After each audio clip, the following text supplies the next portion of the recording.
Assalamualaikum warahmatullahi wabarakatuh. Pertama-tama, marilah kita mengucapkan puji syukur kehadirat Allah Subhanahu wa Ta'ala, karena kita masih diberikan kesehatan serta kesempatan, sehingga kita bisa bertemu di layar maya pada siang hari ini dalam keadaan sehat walafiat. Salawat beserta salam tidak lupa pula kita hadiahkan kepada junjungan kita Nabi besar Muhammad SAW, yang mana telah membawa kita dari zaman kegelapan ke zaman yang terang benderang penuh ilmu pengetahuan seperti yang kita rasakan pada saat sekarang ini. Baiklah, kami dari kelompok 2 akan mempresentasikan hasil diskusi kami mengenai topik 5 ruang kolaborasi, yaitu mata kuliah perancangan dan pengembangan kurikulum yang diampu oleh Ibu Dr. Aisyah MPD. Adapun anggota kelompok kami yang beranggotakan 4 orang. Yang pertama, Elsi Ramatika Ayu dengan NIM 23322110. Yang kedua, Lucy Octavia Pasaribu dengan NIM 23402164. Yang ketiga, Novia Kasnasih Putri dengan NIM 23322124. Dan yang terakhir, Zumidia Andika dengan NIM 23322142. Baiklah, untuk materi pertama dari kelompok kami akan dijelaskan oleh Saudari Lucy Octavia Pasaribu. Kepada Lucy, waktu dan tempat dipersilakan. Baik, terima kasih Saudari Elsie. Di sini saya akan memaparkan pengertian dari Understanding by Design. Understanding by Design adalah sebuah kerangka kerja inovatif untuk merancang kurikulum dan instruksi yang berfokus pada pencapaian hasil belajar yang diinginkan. Dikembangkan oleh Grant Wiggins dan Jay McTighe, UBD mengadopsi pendekatan perencanaan mundur atau backward design yang menekankan pentingnya memulai proses perencanaan dengan mengidentifikasi tujuan pembelajaran akhir sebelum merancang aktivitas pengajaran dan penilaian. Lalu, Understanding by Design menawarkan pendekatan yang sistematis dan terarah dalam perancangan kurikulum dan instruksi yang berfokus pada pencapaian hasil pembelajaran yang bermakna. Dengan menerapkan prinsip UBD, pendidik dapat menciptakan pengalaman belajar yang lebih efektif, integratif, dan berdampak jangka panjang bagi siswa. Pendekatan ini bukan hanya tentang mengajar untuk ujian, tetapi tentang membekali siswa dengan pemahaman yang mendalam dan keterampilan yang dapat mereka gunakan sepanjang hidup. Baik, sekian presentasi dari saya kembalikan kepada moderator Elsie. Baik, terima kasih Saudari Lucy. Untuk materi selanjutnya akan dijelaskan oleh Saudari Zumi. Kepada Zumi, waktu dan tempat dipersilakan.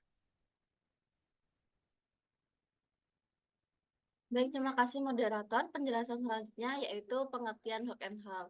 Pengertian Hook and Haul sendiri yaitu salah satu elemen dalam perencanaan kegiatan pembelajaran berdasarkan UPD, di mana guru menarik perhatian peserta didik dari awal dan mempertahankannya hingga akhir pembelajaran.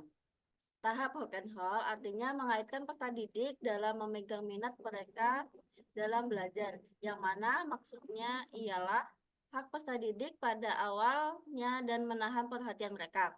Cara pengimplementasiannya ialah dengan mengkontekstualkan pembelajaran dengan kehidupan sehari-hari dengan pertanyaan pemantik, membawa objek nyata untuk diamati secara langsung, dan guru membuat media atau memanfaatkan teknologi untuk tetap menahan keterkaitannya peserta didik dalam pembelajaran. Sekian penjelasan dari saya kembalikan ke moderator.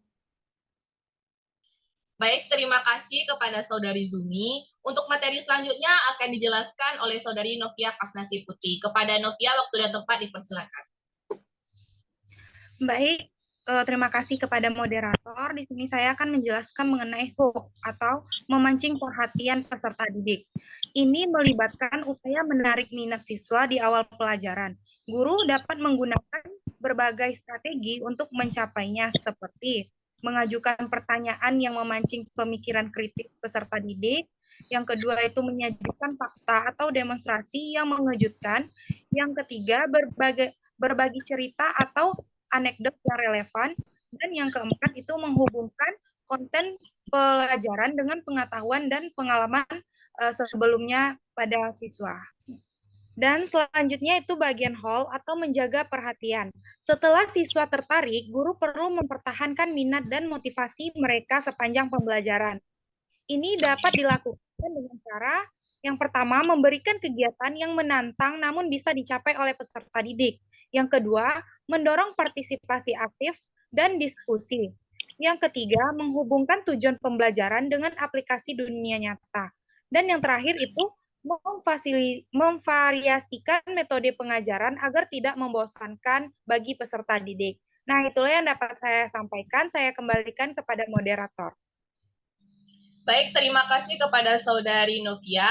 Untuk materi selanjutnya akan saya sampaikan sendiri. Adapun tujuan dari HOK dan HOK dalam UBD adalah untuk menciptakan pengalaman belajar yang berarti, relevan, dan mendalam bagi peserta didik. Baiklah, itulah penjelasan dari kelompok kami tentang HOK dan HOK dalam UBD. Selanjutnya akan saya simpulkan dari materi yang sudah kami sampaikan. HOK dan HOLT adalah dua elemen penting dalam UBD yang saling terkait erat dan bekerja sama untuk menciptakan pembelajaran yang efektif dan bermakna bagi siswa. Tanpa HOK dan HOLT akan kehilangan daya tariknya. Tanpa HOK, HOK hanya akan menjadi awal yang singkat dan tidak akan berkelanjutan. Dengan memahami hubungan antara HOK dan HOLT, guru dapat merancang pembelajaran yang lebih menarik. Nah, dan juga dapat membantu siswa untuk mencapai tujuan pembelajaran dan mengembangkan potensi secara maksimal yang mereka punya. Baiklah, mungkin itu saja penjelasan materi dari kelompok kami. Lebih dan kurang kami mohon maaf. Terima kasih untuk perhatiannya. Bagi teman-teman yang ingin menanggapi terkait dengan yang sudah kami sajikan, itu bisa di form LMS yang sudah disediakan. Terima kasih. Wassalamualaikum warahmatullahi wabarakatuh.